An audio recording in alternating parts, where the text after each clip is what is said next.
Still think Rodri is average as shit. You know, when you say average as shit, it doesn't make sense because shit is shit, and then you have average. So is he average or is he shit?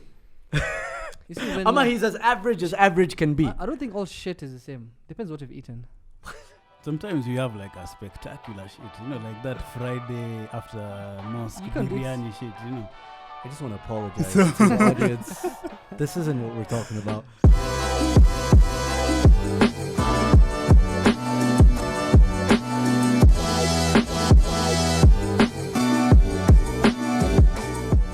Welcome to another episode of Onetwo TV, where we're going to be reviewing a lot of football content. Obviously, the Premier League Game Week 7 has thrown up some very nice results, especially, you know, for me personally. I've got Saddam with me and Naeem. Yo. How's it going, guys? You guys good? Good. Yeah, Saddam, you seem a lot more chirpy, a lot more excited to do this game week. What's up, man? To be honest, I'm happy for you. You are, because you can see the progress. You lost 2 games in a row. This would have been 3 games in a row. And Arteta would probably think about Arteta out. You know. So don't even try and plant that seed, bro. I'm happy it's for not you. Happening. Despite It's you losing 3 and 7, I'm still happy for you. Sort of, man. I don't care what you think, On bro. the other hand, me, I'm not happy for anyone. I am unhappy. It was a terrible end to the weekend for me. So which is very interesting because last week Monday, you were a bit happier. See, tulishinda last week. Okay. So we'll go through the games. The first game is the first big game, rather, was Manchester City away at Sheffield United. They got themselves a 1-0 win, courtesy of a Kyle Walker screamer into the bottom corner. In my ako FPL yangu, he gave me 15 points. So nothing bad to say there. That's the only thing I can take from that game. But bro, were they impressive? Sheffield is in the bottom 3 right now. And many people are tipping them to, or rather, they have them for relegation. So, they had to win. I think. See, Wally Shinda. Sometimes you have to win dirty. Even Liverpool won dirty. So, you need to win. United, Arsenal have been winning dirty from the start of the season. Yeah. I don't know why you're surprised. Wow, I don't know why you're surprised. That's disgusting. City is winning. You know what I don't like? I don't like when you make these when you have these wild opinions, bro. No, but you know, I think the thing about City, they've been off color for the longest period, and the only game that I think they really played well was against Arsenal. So a win is a win, and I think what Saddam is trying to say is, if you've started the season badly and you win a game in that way, obviously it's only going to do you good. So 3 points. 3 points. You don't read too much. 3 points. We don't read into it. That's what you guys are saying. I still think Rodri is average as shit. You know, when you say average as shit, it doesn't make sense because shit is shit, and then you have average. So is he average or is he shit? You see, when he's as average can be. I don't think all shit is the same. Depends what you've eaten. Sometimes you have like a spectacular shit, you know, like that Friday after mosque biryani shit, you know. I just want to apologize to the audience. This isn't what we're talking about. No, you just said we're categorizing the levels of shit someone can be. And we're using Rodri as the measure. Guys, okay. Average shit. Okay, let's focus on Rodri. You've maintained this in Tango last week, by the way. I watched the game. He's not good off the ball. He's still not good off the ball. Anangangana too. He's just struggling. He's good with the ball. The moment City in possession, Wallahi, Rodri is world class. I feel like I'm repeating myself. Off the ball, he is just confused. He doesn't know. He doesn't read the what's game he properly.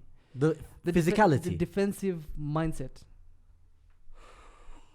I mean, it's tough to hear because City fans will have you think otherwise. You think he's the next big thing after Fernandinho. City fans, I think we have like 7 in this country. I don't know. Yeah, it's true. So maybe it's not a good sample size. And 6 of them are ex-Arsenal fans. Fair. Okay, let's move on to Brighton-Chelsea. Burnley-Chelsea, my bad. Burnley, traditionally, over the last few years, has been a tough Premier League team to beat. A lot of people think they replaced Stoke, right? But they're in the relegation zone and things aren't working out for them. Yeah. Chelsea with a comfortable win, but it did look like their attack was clicking. Hakim Ziyech was fantastic. Timo Werner, he gave Timo Werner something I assist said as last week. if he figures how to put Mount and Havertz in the midfield, it's going to be easy. And he put Kante as CDM and then put Havertz and Mount.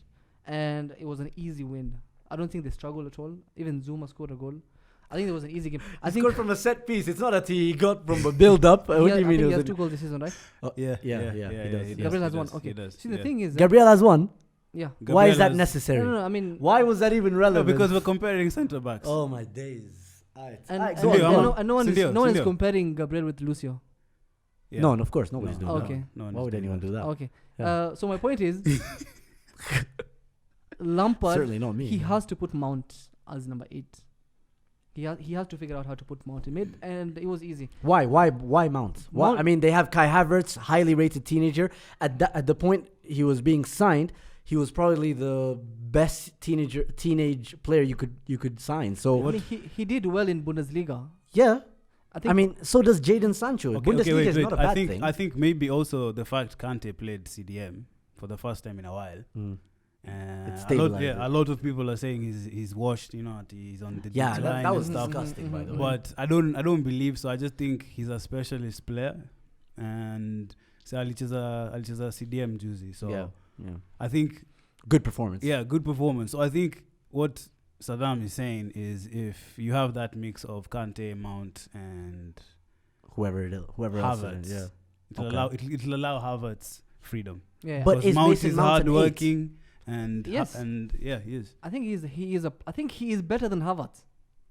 Whoa, okay. He is better than Havertz. Man just got signed for 70M. That means guy from Derby is better than Havertz. No, he was Derby on loan. He is a Chelsea kid. Okay, fair. Do you know what? I actually agree. I rate Mason Mount. I think he's one of the best English midfielders. Maybe if not the best. If not the best. One of the best. What?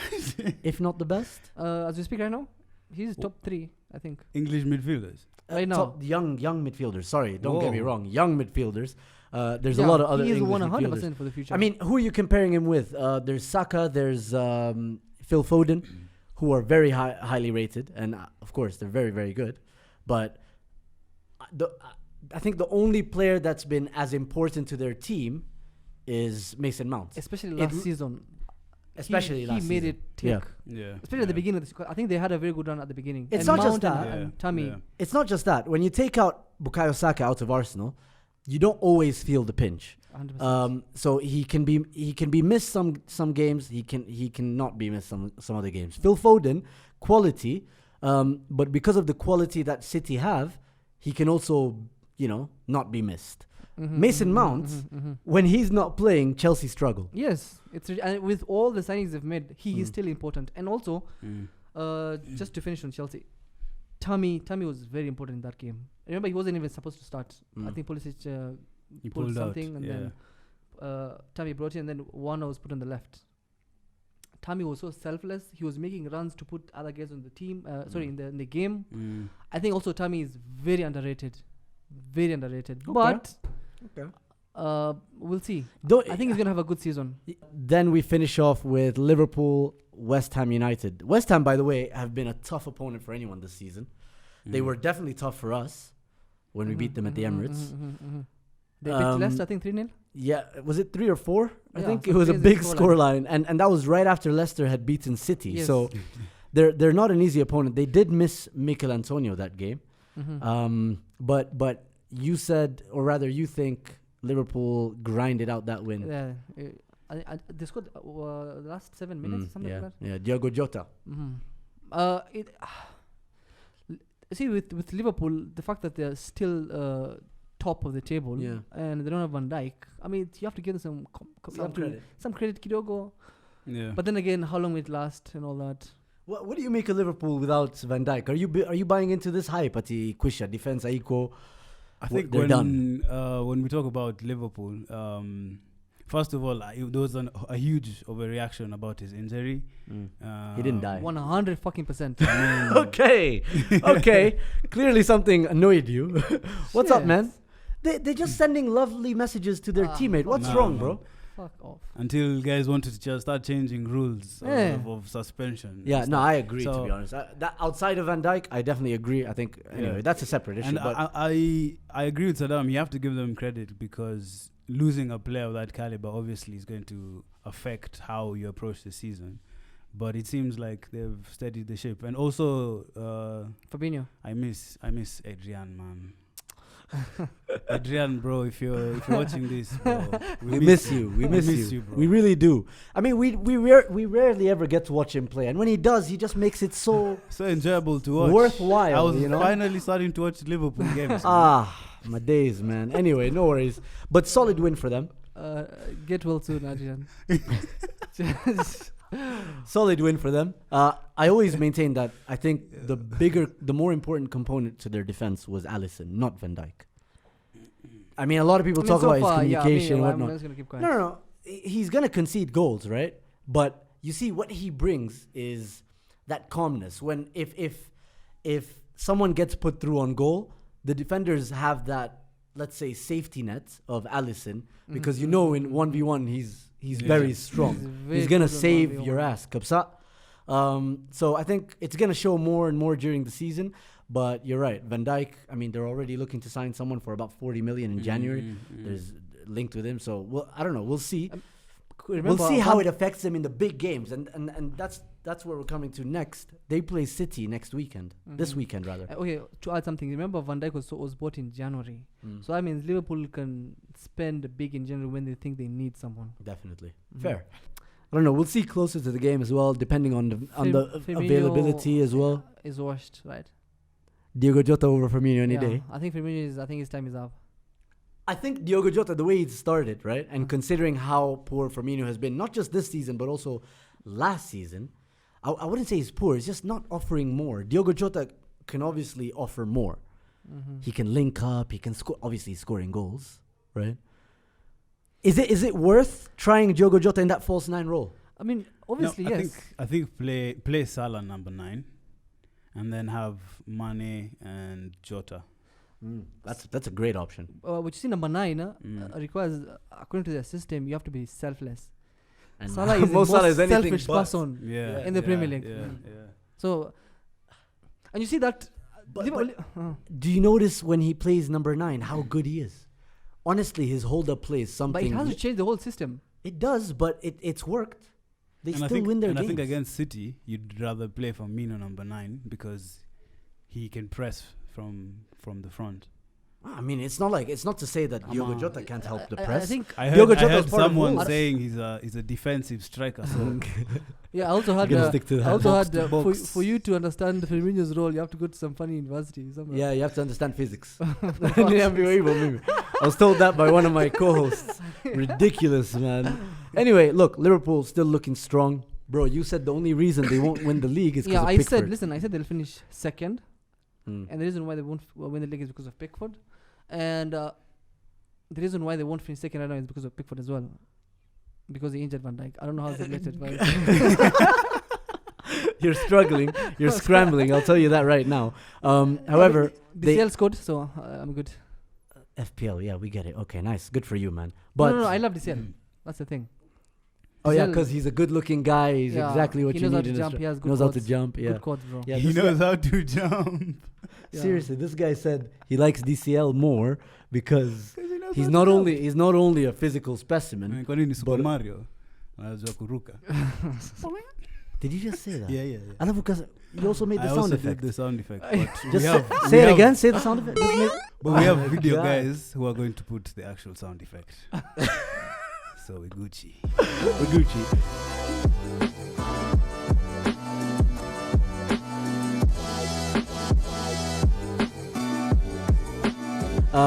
Obviously the big game, Manchester United, Arsenal. We haven't won a game since 2006 there at Old Trafford in the Premier League. But Mikel Arteta said before the game that we're going there to win, and he was truthful. He was true to his word. But I don't think it was a big game. It was a page 2 derby. What do you mean?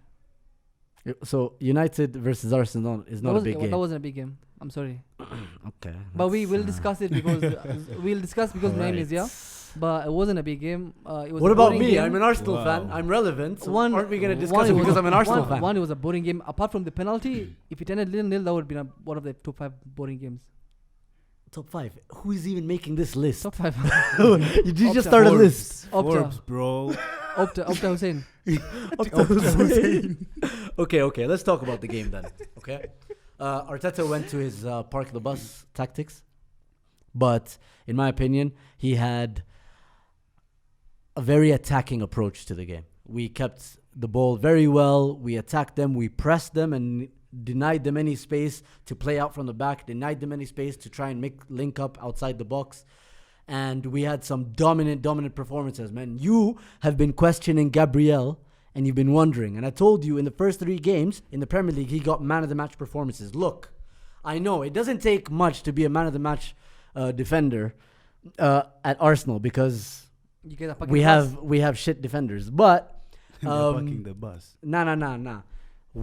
He had a dominant performance. Thomas Partey showed exactly what he's about. Mohamed El Neni proved to be some sort of revelation. And eventually, we got the win. I thought we created chances. I don't know why you're saying it was boring. No, 100%. Okay, you did well. Yeah. United tried so hard to make the game boring. Interesting. No, Yeah. I mean, it's interesting. Yeah. You guys I said this. play the front Yeah, foot. okay. Saddam Okay, finish, let me just finish. ask. Arsenal, you guys played. You guys wanted to win. We did. You guys wanted to score. I think whatever Ole was planning, he couldn't do anything he wanted to do. Counters were not working because you guys were being pressed. Rashford was getting kicked left, right, and center. Good. That's what you're supposed to do. Exactly. That's what I'm saying. Which is an indication on Gabriel as a defender. Thank you very much, Saddam. It was holding. I just wanted to finish your sentence. Holding is on who marked Rashford quite well. Okay. Naeem, what happened? So yeah, okay. First of all, I think Ole set out to get goals as well, but at the same time, he wanted to protect the centre backs because we have number 5 and captain Harry Maguire, Cartoon Network, and then we have Mr. Lindelof on the side there, Nickelodeon. So I feel like every time he's playing big teams that are able to attack them, he has to put 2 holding midfielders. And this time, I was actually watching some analysis. Once, huh? Yeah. Nice. So it was a diamond shape, right? Yeah. But he put McTominay on the right and put Fred in the deep position, where in actual fact, McTominay is a better player in the deeper position and Fred is better on the left. 100%. Because Fred coming for the ball is not as good as a natural CDM is. And he was losing a lot of the ball. But these are decisions he should be making. So, and then also, the way Arsenal was pressing, you have McTominay playing a position he's not used to, which is the right of midfield. So he was actually bringing in his marker, making it into easier. the center defensive position where Fred was, making it easier for you guys to completely cut off our right side. What about your front front players? Because in as much as there was a couple of chances for United, one came from Greenwood, and then one essentially hit El Neni, then Leno's head, then the post, and could have gone in. I think for the most part, those were the best chances they created. But what's to be said of them? Because Pogba, the chances or the attacking players. The attacking players. Bruno Fernandes was marked out of the game. So Pogba had a bad game, bro. It's hard to judge guys like Bruno and Pogba when you're playing in a diamond and there's 2 midfielders that are not able to hold on to possession or progress it. I'm not saying they didn't play shit. Mr. Pogba played shit. Bruno, I don't know why he's not being attacked on social media. Yeah, he also played horribly. But you see, I think, I don't know. In my opinion, Pogba shouldn't have started. I think Pogba should be lucky to be on the bench. No, I think some of your big wins, to be fair to Saddam, Pogba was on the bench.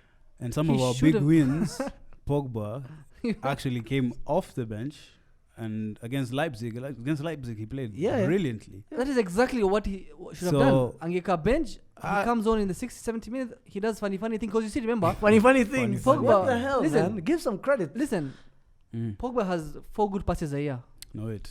I knew. And 2 of them are at France. Wait. And he used 3 in a France game on a friendly. Nilijua. So he has 1 more. So Nilijua. So that one pass, he's holding on to. Nilijua kabla nikuja hapa nilijua. Nimesave vitu hapa kwa simu. Listen. Goza. Amesha to me 3 passes. He has 1 more You're pass. crazy, bro. So you pass moja anangoja December hapo when everything is good. Opta. 2018-2019 season. That's like 2 years ago. Wait. Ago. I'm going from 2 years ago and then last year. I have all the stats. Most goals, Pogba. Most assists, Pogba. Most shots. That season 100% Pogba. Goja. That's animalize. Most duels won, Pogba. Most final passes into the final. 2018-2019. Yes. Last season, 2018, 1920. 20 kazi. Well, I think this guy came with his firewall up, man. You're defending Pogba. Paul Pogba versus Real Madrid midfielders. This is Sky Sports. Goals 0.39. The next best one, Luka Modric, 0.14. So I'm just trying to say you're comparing Pogba with Modric, who doesn't even play. Modric has won Ballon d'Or, man. You're comparing with the Ballon d'Or winner, who is right now he is a rotational player. Yeah, he's also 30 something. Now alifunga mabao against Barcelona. Anyway, what I'm trying to say. How is that helping your argument? What I am trying to say is, tafadhalini, please, Saddam. Yes. Don't attack your Muslim brother. Okay. You see, that's the thing. That's the thing with Pogba. Wait. Pogba will have one stinker, and then the next day, anaingia Instagram, anaeka manashid, anapiga some Islamic stuff. Yeah. Oh, mashallah, bro. Alhamdulillah. Anaeka TBT akenda Paul Umrah. Pogba is not the problem. Checky. Then who is the problem? Honestly, I was watching analysis from different studios, BT Sports, Match of the Day, and it had guys like Martin Keown, it had guys like Peter Crouch, guys who know football, okay? Guys are questioning whether OGS is the right man. Roy Keane, at some point, and you can hear it in his speech, he's like, I don't know whether he's the right man. I don't know if his job is up in the air because of this kind of performance. But why should the players be, for example, why should they need to be motivated? Why should they play with such a defensive? Why should they play with such a defensive formation, despite it being Arsenal at Old Trafford? You know, there's so many questions he had, and you're here trying to tell me to trust the process. I don't need to trust the process. You're telling United fans to trust the process. I don't care about United. But the point is, there's clearly question marks around OGS right now, and from guys who are very close to the club, from legends. Right? Why shouldn't you have question marks? No, I have question marks, but I just what I feel is every time there's a result, there's an overreaction. 5-0 against Leipzig, 5-0 against Leipzig. The next day, United is back, gonna smash Arsenal. All of a sudden, Maguire is the best defender. United are the new Arsenal. Wait. 1-0 against an Arsenal side that came to park the bus. Or suddenly it's all meltdown. Paul Pogba is the worst player to ever We didn't play. park the bus. Wait. You did. Okay. You did. No, you played defensively, didn't They you? were defensively good, but they attacked more. They attacked well, but in the second half, I just don't understand they defended a lot. I'm not getting into that right now. I'm talking about United. No, I get that, but how can that happen in the same game? I'm just trying to say that there's always an overreaction. And I just feel like both ways. When you win, when you lose. When we win and when we lose. When we win, we're not that. It's not that we're now the best team in the world. Guys, relax. Speaking of OGS decisions, right? I don't think you put Fred when you're playing big teams. Yeah. You don't put Fred when you're playing Arsenal. You don't. That's where the problem comes in. You don't put. You don't put Scott Fred, McTominay when you're playing. You see, when PSG game, you put Fred. You see, because Fred, he knows he has something to prove. He's playing a big game against PSG. When I come Fred when we're playing Arsenal. No, but look, let me tell you guys something. The fact that, for example, we go back last week, the fact that those guys, Leicester, came and parked the bus, they can tell. They can tell this is an Arsenal team that's on the up. And the fact that OGS came with so much respect to Arsenal, they can tell he needed that defensive solidity. I get why. Despite the whole big team jokes, you can shove it where the sun don't shine, by the way. The point is, OGS is, where are we with OGS? Because he's been here for more than a year and a half. His OGS finished third last season. 100th game. OGS finished third last season. Let's relax, my guy. Bro, that was his 100th game. And look, a lot of guys, and rightfully so, are asking for direction. Do you find direction in the way that you're playing right now? I feel like there is a style to it, because I watch a lot of United matches, and comparing from Jose Mourinho to Van Gaal to this, There's David a Moyes. definite way of how he wants to play. Even how they train is way different. They do a lot of You watch rondo. trainings. Yeah, I watch the trainings. Nice. They do rondo around the goal. So the goal is here with the keeper. They do rondo. You beat the rondo and you shoot. Are you seriously explaining? Wait, I'm just. We I'm also just, do round with the Monday and I know. I'm I just saying. I did Rondo that the other day, man. I'm just trying to show you the progression, because when I used to watch when Mourinho was manager, I never used to see that kind of stuff. And you can even see in some of the goals that we're scoring now. You don't have to praise OGS by putting down Mourinho, please. him. I'm Please, not praising please, him. Yeah, please. it's true, by Can the I way. just get to my point? Okay, get to your point. I'm not praising him. I'm not saying he's perfect. I hate how he makes substitutions. Sometimes he gets his lineups wrong. What he says in the media sometimes makes me pissed off, because Ata Juzi amesema last season took us 6 games to get our first 3 points. You don't say things like that as a Manchester United manager. I'm not saying he's perfect, but he has positives. But he has a point. He has positives. He has a point, Well, though. but that Technically, statement, he has a point. Because, remember, you had a bad start, but you finished third. So he's like, Yeah, relax. he's We've like, been in this relax. situation before. Yeah. Tunajua where we're going. All is at the wheel, my guy. Relax. You've lost to Arsenal, who, to be honest, Gabriel should have been sent off. no He way. should have. The second, No way. the second, He should have. No he should way. have sent off. Number 2, the penalty, Matic foul. That was a penalty. So relax. Take it. You see what you're going with. So you- Wait, listen. keep agreeing with him, bro. It wasn't No, a no, penalty. no, no, Wait, no. Disclaimer, Name. disclaimer. Ati Unajua disclaimer. hapa tunarekodiwa. Just sleep. Disclaimer. Lala vizuri. You okay? Muliharamiwa. Relax. Hatukuharamiwa.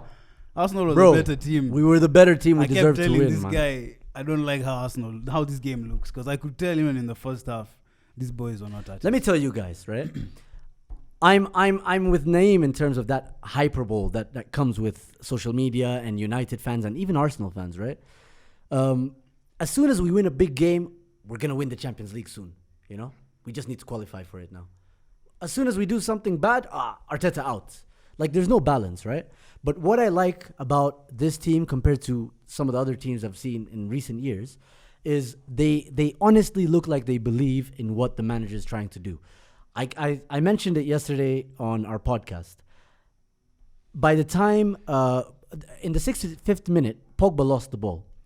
As soon as we recovered that ball, we passed the ball 35 times. 35 times working our way into the United box, right?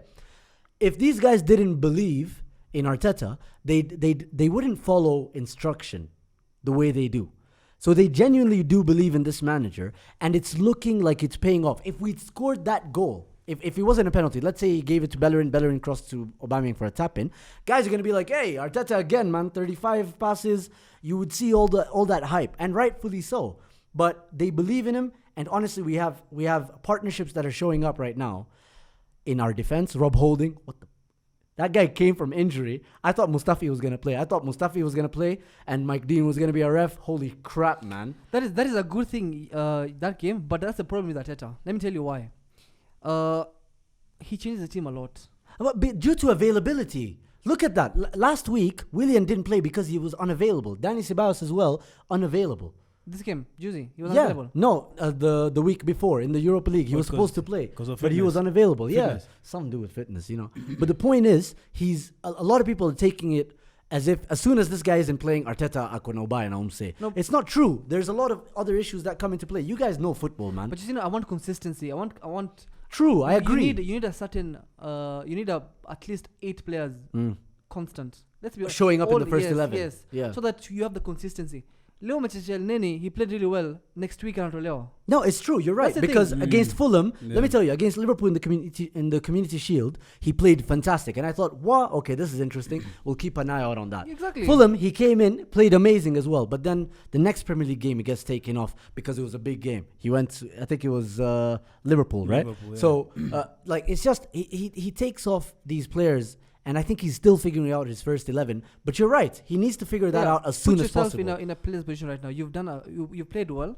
So, the next game you're not playing. Someone like Pepe even. That reduces your confidence, to be honest. Yeah, it is. You need that consistency of like 3-4 games to get into your flow. Yeah, you need a good solid. But fast Saddam, 11. you can't tell me that, or rather not you, Naeem. You can't tell me we parked the bus that day, man. After we scored, we naturally went. Three centre backs. Centre backs. Is this guy a centre back? No, wait. 3 centre backs. Was it 3 centre backs? It wasn't 3 centre backs. It was Rob Holding, Gabriel, and Kieran Tierney. As the left centre back. Kieran Tierney put more crosses in than Bellerin. So we didn't park the bus. Second half, you did, Mulitandiko Naim, relax. No, and he said it. So they didn't park the bus. We didn't park the bus. We didn't park the bus. I honestly, I went onto Twitter and I told guys, please, Chelsea fans especially, show this match to Lampard. This is how you go with a back three, and get a win at United. You don't play defensively. Simple. Nah, I'm happy with that performance. I'm not over the moon. I'm like, holy crap, we're gonna win the league. You can't be over the moon. You're 8th or 9th or something like that. Relax, bro. We're 4 points away from number 1. What are you saying, man? They have the best defensive record in the league. After going to Old Trafford, where we usually get spanked. Liverpool. After going to Liverpool and City. City lost to only 1. No. Them losing to City doesn't mean anything because City have lost a couple of games. Liverpool have lost a couple of games. Okay, Liverpool lost to Aston Villa. So you can't justify losing to Liverpool and City, and those two teams are losing as well. That team, you said it yourself last week. Yeah, I want Arsenal to I'm not taking that. I'm not taking that from Saddam. You're listening to me right now. I'm not taking that from Saddam because last week, right? He said, "Nah, that was the best Liverpool performance this season." Yeah, when they played us. Yes. So when Liverpool are on their game the way they were against us, you have to take it with a pinch of salt. You have to be calm, man. Anyway, we move. So, what's the improvement? Because you have played good games and then played 2-3 shit games. And I expect more of them, by the way. I expect more performances similar to Leicester, where we're playing against a smaller team, they're parking the bus, and we're just struggling to find solutions, right? But that's going to come, I think, because of 2 reasons. Sometimes Arteta's going to get it wrong, and sometimes the player is just going to be so off it, man. Danny Ceballos, for example, against Leicester, I mentioned this last week. He was horrible, right? But El Neni, he's not going to perform at the level that he did against United at Old Trafford every single game. Why? He should. But he hasn't been given like 3 games in a row to start. No. I'm saying, for example, there's going to be days where he's going to have a bad game and it has nothing to do with the tactics. It's just him off it. You know, that's normal. Yes. So it's going to be bumps in the road. But unlike United, in my opinion, I feel like we have more direction than United. And I'm comfortable, man. I'm very, very secure. I'm always in the show. We have to speak about Partey. No, can we talk about our man of the match for that game? El Neni. El Neni for you? I think so. No, 100% El Neni. I agree. El Neni made Partey look good. Wow, El Neni was good, man. El Neni made Partey look like, Partey. Pressing at like the 93rd 90th minute. Yeah. Where was Partey? So annoying, man. Where was Partey? Look at this guy. Where was Partey when El Neni was pressing? Where was Partey? You're such an asshole. No, but Partey. What do you make of Partey's performance, man? He's a world-class player. Guys say he's a world-class player. He did a lot of average things, a lot of good things. Nothing world-class. Nothing standing out. That's harsh, man. Okay. Tell me one thing. Tell me 2 things or one thing that he did that was a good thing. But that's Thomas Partey, man. That's what Thomas Partey is supposed to do. You just don't notice. No. He wins the ball a lot. He plays short passes. For the average eye, yes. Yeah. For us, if a CDM is playing well, we can see, we can know. Yeah, Let's be honest. But the thing is, look, I mean, I get that. I know what you're trying to say is that he had a lot of missed passes, right? Yeah, and then he recovered it. He was okay. And that's the thing. You see, like, of course I don't want to read into those kind of things too much, right? But that guy he won the physical battle with Paul Pogba. A lot of the times we go with Pogba had one of the worst games. Listen, and that's why, because he won the physical battle. Listen, the point is, whenever we go, if we'd gone with Granit Xhaka or Danny Ceballos, right? We're not winning that game. And Partey is shit. How is Partey shit? If he's paired with those 2 players, Partey will be nowhere to be seen. That's disgusting. Because we have seen that already. Listen to this guy. Roy Keane, the guy who played against Patrick Vieira the most, said this guy looks like Patrick Vieira. After one game, after one decent game. Bro. Yeah, but last week against Leicester, did Partey start? Yeah, he did. With Xhaka. Yeah, you don't remember what I told you? That's what I'm saying. That's what Saddam is saying. So he's played 2 games. No, he was passed to the ball 8 times. Listen, what do you mean, bro? That means El Neni. That's what I'm saying. If he's paired with Xhaka and fair. No, I agree with that. That's what he's saying. I agree with that. But he's saying it's shit. No, he's not saying No, he literally said Partey's shit. Okay, did you say Partey's shit? You want to rewind the camera? We just go. Okay, what type? Is he average? Yeah. He's a good player. Yeah. That's it. He's a world-class player. And it's going to show. It's going to show. It's okay. You know what, guys? This is for the audience, okay? We're going to obviously record every single week. and we're just gonna have different variations of Saddam making excuses, which is fine because he likes embarrassing himself, so it's fine. Also, Gabriel, they're all shouting, "Oh, he was okay." Nah, Gabriel played well, man. No, listen. Minta He toka was hii too studio clumsy. He was too fucking clumsy. Listen. What? He should have been sent he off. should have but been played sent well. off. I And don't he- agree that he should have been sent He off. should have. He should have. He And shouldn't then have. the penalty. He's the one who tackled Matic, right? That There a- was that no an penalty on the excellent That was ball. a man. penalty. That was a man. tackle That and was a an half. excellent. This guy is saying Gabriel should have been sent off, but from the time he was booked, he didn't commit another foul until that particular incident. That is why he should have been booked. No. Again. A lot of the times, especially with second yellows, He right? was- Yeah. It's after a number of fouls, bro. How many times have I seen guys He like was Jorginho embarrassed by fucking foul Greenwood. guys, Fred foul guys consistently, and they don't give even one booking. So no, Mike Dean, amazing performance, I think, and the fact that he even gave us a penalty was very surprising. So yeah, I'm happy. Okay, that's it. Yeah. Thank you. Don't forget to wait. No, you have to do those things, bro. Oh, yeah, Don't forget subscribe. to- Don't forget to like, share, and subscribe. Notification. Yeah, turn on your post notifications because these guys are annoying as fuck, and it's nice listening to them. So yeah. Final word. Come on, you Gunners! Yes. Assalamu alaikum. Wa alaikum salam. You're forcing it, man. Yeah.